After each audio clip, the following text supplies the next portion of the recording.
Mom's moving in next month, so make sure to clear out a room," Leo said, pointing at the storage room. I couldn't take it anymore. "All right, I'll call a moving company to start packing up my things." "What?" "Let's get a divorce." I could see the anxiety immediately flood Leo's face when I said that. "My name is Olivia, a 30-year-old office worker. Leo and I have been married for 2 years. We met at my workplace where I'd just been hired, and Leo was working as a director. He was 7 years older than me, and I hadn't initially seen him as a romantic partner. But when trouble arose at work, Leo was there to lend an ear and offer advice. Gradually, I found myself drawn to him, and it seemed he felt the same way about me, so we started dating. Our relationship progressed smoothly, and after about a year, we decided to tie the knot. We met each other's parents, and our wedding ceremony went off without a hitch. There were some people who were concerned about our age difference, but as it turned out, we were surprisingly compatible. We shared similar hobbies and tastes in food. Being with Leo was comforting, and since I've always been more drawn to older men, I didn't see any problems with our age difference. Our newlywed life was incredibly enjoyable. Since we worked at the same place, we could commute together, and because we understood each other's work situations, we could be mindful of each other's needs when things got busy, taking time to relax at home. We were truly enjoying our new life together, and I thought we would continue to have a happy marriage. But recently, things started to change. It all began when Leo quit his job to start his own business. "Wait, you're starting a business?" "Yeah, I've built up a decent career as a director, and I think now's the time to take the next step. I have to start my own business." "Is that so?" I felt a sense of unease. Starting a business is a big risk, and not everyone succeeds. Was it really worth giving up our stability to take on this challenge? I may be too conservative, but I had been thinking about having kids, buying a house, and other life plans. To be honest, I couldn't bring myself to support Leo's decision. But it seemed that he was determined to take the plunge into entrepreneurship. "I don't want to have any regrets. At 37 years old, this is probably my last chance to take on a new challenge. Please, will you support me?" Leo begged me with those words. If he's willing to work that hard, I couldn't say no. Well, I'm going to keep working at my current job, and I'm sure things will work out. With that thought in mind, I decided to support Leo's challenge. A month later, Leo quit his job and started his own company. "I'm going to give it my all. I'll be earning more than ever in no time." Seeing Leo so full of motivation, I decided to do my best as well. The first step was to start saving money. I hadn't been very diligent about keeping track of my expenses, but I decided to start recording them in detail. By doing this, I realized that I was wasting more money than I thought. The first thing I did was review my fixed expenses. I switched to a cheaper cell phone plan, canceled some subscriptions I wasn't using, and sold my car. In this way, I eliminated all unnecessary expenses. Next, I took a close look at my food expenses. I decided to buy groceries only once a week and stock up on meat when it was on sale. I would then divide them into small portions and freeze them. I stopped buying frozen food and snack bread. I started bringing a sandwich and a water bottle to work every day. I also switched to cheaper private label products if they tasted good. As a result of these daily savings, I was able to save about $400 a month. While saving money, I also worked hard at my job. Since I was focused on living frugally, I naturally started studying for qualifications that would help me get a raise. Eventually, I obtained the necessary qualifications and was promoted, which significantly increased my salary. Thanks to my savings and salary increase, I was able to live more comfortably. I started putting aside a decent amount of money in savings every month. On the other hand, Leo seemed to be struggling with running his business, but I knew that it usually takes 1 or 2 years to get a business on track. Since I was able to increase my income, I decided to just watch over Leo's business. After all, he had become an entrepreneur and wanted to figure things out on his own. That's the interesting part of running a business, and I was content with that. However, I had another problem. That was my mother-in-law, Emily. Emily loved to harass me, and I had been suffering from it since the beginning of my marriage. The first time she harassed me was during a New Year's gathering at the in-laws' house. I was asked to help with the party preparations and was cooking with Emily. That's when she said some really awful things to me. "Olivia, I don't accept you as my son's wife." "What?" "When I heard that someone like you, who doesn't stand out and has no notable background, was marrying my son, I was very disappointed. You don't understand your place. I'm embarrassed to introduce you to my relatives. And your cooking skills are terrible, too. You have no redeeming qualities. Can you just get a divorce already?" I had only met Emily a few times before, at family gatherings and our wedding, and we hadn't really talked much. This was the first time we had a one-on-one conversation. I couldn't believe she would say such terrible things out of the blue. What kind of person is she? At that moment, I started to dislike Emily. On the other hand, my father-in-law was very kind and had always treated me well. So when I have to go to the in-laws' house for family gatherings, I always try to stay close to my father-in-law. Emily, however, did not seem to like my behavior. Occasionally, she would call me to the kitchen and scold me. "Olivia, you're avoiding me, aren't you? It really upsets me." "No, that's not it," I replied. "So, are you flirting with my husband?" "No, I'm not." "It's suspicious. With your plain face, I can't tell what you're really thinking. Besides, the only reason you could marry Leo was because you worked together and were young.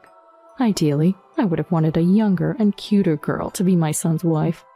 It's such a waste, especially when he's a director at the company." She insulted me. Another thing that troubled me was that Leo asked me to pretend that he was still a director at the previous company until his own company takes off. Because of this, Emily thinks that Leo is a director and my boss. So she looks down on me and treats me like a fool. In reality, Leo hardly earns any income, and I am the one who is the director at the workplace now. It's really tough to hide this fact and endure Emily's harassment. Once, I tried talking to Leo about the harassment from Emily, but he didn't listen properly. "Mom wouldn't act that way. That's a terrible lie." "I'm not lying. I'm really struggling." "I think you're overthinking it. Yes, Mom is straightforward, but it's not harassment, so please don't speak ill of her." "Then is it okay if I tell her that you've quit your previous company?" "What? Why would you do that?" "Because I'm tired of lying to Emily and the relatives every time." "No, you can't. I'm trying hard and will produce results soon. You're my wife, so please bear with me. Once my company takes off, your salary will be nothing compared to what we'll earn. Think of the benefits you'll receive then." But I couldn't ask him when that would be, because it felt like it would lead to a huge fight. However, I sensed that my patience was reaching its limit. It had been 2 years since Leo started his company, but it still hadn't taken off. Additionally, since we'd been married for 4 years, Emily had started pestering us about having children. "When are you going to have kids? You can't do your job properly, you don't stand out, and you can't even have children. Olivia, you really have no redeeming qualities, do you? And yet, Leo continues to be married to you. He's such a kind man." That's what Emily would always say to me, hurling insults my way. She has such a terrible personality. When someone is this bad, you start to not care about what they say. It's not me who's in the wrong, it's her. There's no need for me to worry about it. So I started pretending to listen to Emily no matter what she said. Emily would see my attitude and get angry, her face turning red every time. But I didn't feel anything anymore. There's no way to have a proper conversation with a monster like her. I'll just pretend to listen. Since I came to terms with the situation, my mind has been at ease. However, a sad event occurred. My father-in-law suddenly fell ill and passed away. Leo and I received a call from the hospital and rushed over. Despite receiving emergency treatment, he didn't make it. Emily broke down in tears at the sight of her husband, who had passed away in his sleep. It made me feel sorry for her. Leo was an only child, So with his father gone, Emily was left all alone in the house. Leo and I took it upon ourselves to make the funeral arrangements on behalf of the grieving Emily. We made sure to give my father-in-law a proper send-off, and although the funeral went smoothly, the sadness hit me hard afterwards. Unlike Emily, my father-in-law had always been kind to me. It was heartbreaking to lose such a wonderful person from this world. Leo was also down for a while and didn't have the energy to do anything. I decided to take some paid time off to rest with Leo. At times like this, it's hard to muster the energy to work. We didn't feel like going on a vacation, so we stayed at home, ate barbecue, and allowed ourselves some luxuries to rest our minds and bodies. I gradually regained my energy and returned to work. I had a lot of catching up to do due to the time off, and although I had to work overtime, I managed to get back on track. However, little did I know something unimaginable was happening behind the scenes. One day out of the blue, when I got home from work, Leo said he needed to talk to me. "What's going on?" When I asked him, Leo dropped a bombshell. "Mom's moving in next month." "What?" "So make sure to clear out a room." Seeing that, Leo pointed to the storage room. "That room's big, and if we clean up the stuff, it'll be good enough for Mom to live in too." Leo, out of nowhere, said he's inviting Emily to live with us.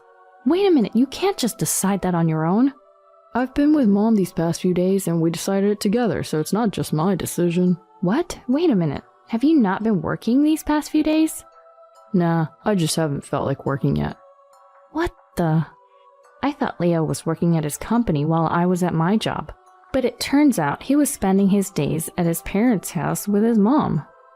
Leo is depending on me for everything, living expenses, apartment rent, and now he decides to have Emily move in without even asking me. I reached my limit. No matter how worried he was about Emily being alone after my father-in-law passed away, I couldn't stand Leo not considering my feelings at all. I fell out of love with him in an instant. "Fine, I'll pack my stuff, so I'll call the movers now." "What?" "Let's get a divorce." When I said that, Leo's face gradually turned anxious. Wait a minute, why are you talking about a divorce all of a sudden?" "It's not all of a sudden. I've been patient with you for too long. It's been over 2 years since you started your company. How much profit have you made, Leo?" "Well, I'm gonna increase it from now on."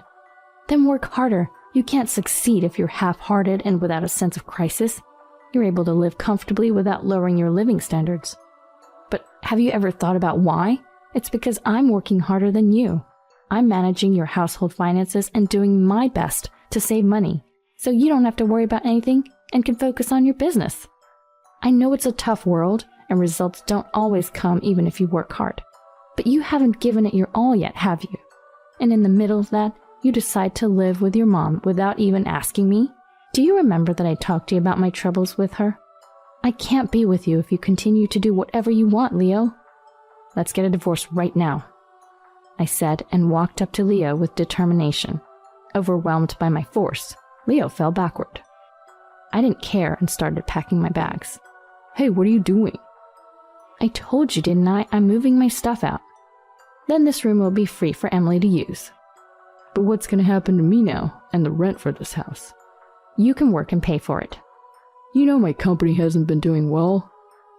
"It's not just hasn't been doing well, it never will, so close the company, get a new job, and earn a living." "How am I supposed to explain this to my mom?" "I don't know, I'm not related to you anymore." "Wait, I don't want a divorce. I'll reflect on my actions and try harder. Please don't abandon me." "It's too late, my feelings for you are completely gone." With that, I picked up my packed bags and decided to go back to my parents' house for the time being. I'll hire movers for the rest of my stuff once I've found a new place. Leo was looking down with a very sad face.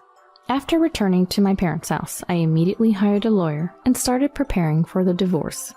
Leo called me several times during that period, but I ignored all of his calls. Once everything was ready, I went to our house along with my dad and mom. "Oh, Olivia, you came back?" "What are you talking about? I'm just here to deal with the movers." "What?" Leo said and looked even more depressed. When he noticed my dad and mom were there, he retreated to a corner and quietened down. How pathetic. In the end, Leo was better suited to work hard within an organization rather than trying to do something on his own. Well, he won't be able to find a new job if he keeps lazing around like he is now. While the movers were there, Leo didn't move and just kept getting smaller. I finished moving all the stuff, so I'll be leaving. We can discuss the divorce through our lawyers. Wait, hold on, I'm not saying that we should get divorced yet. Leo started to speak, but was silenced when my dad took a step forward. No, it's nothing. And so I left the house with my dad and mom. Later, we had our lawyer handle the divorce with Leo. During that time, Leo brought Emily with him and tried to resist. But Emily was in shock as Leo's lies were exposed one after another. Unable to participate in the discussions, she was ultimately defeated by our lawyer, and Leo ended up signing the divorce papers. Of course, I made sure that there was no division of assets. If there were going to be a division of assets, I would have claimed compensation for all the harassment I'd received from Emily when she hadn't helped me at all. Leo, fearing the compensation he would have to pay in a divorce trial, agreed to no division of assets rather than be saddled with debt. This way, I was able to complete the divorce without any loss. As for Leo and Emily after the divorce, it turns out that Emily was quite the spendthrift, having used up more than half of her husband's inheritance.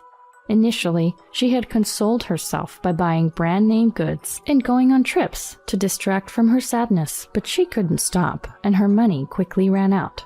With little income to begin with, Emily became anxious and hastily asked Leo if she could live with us.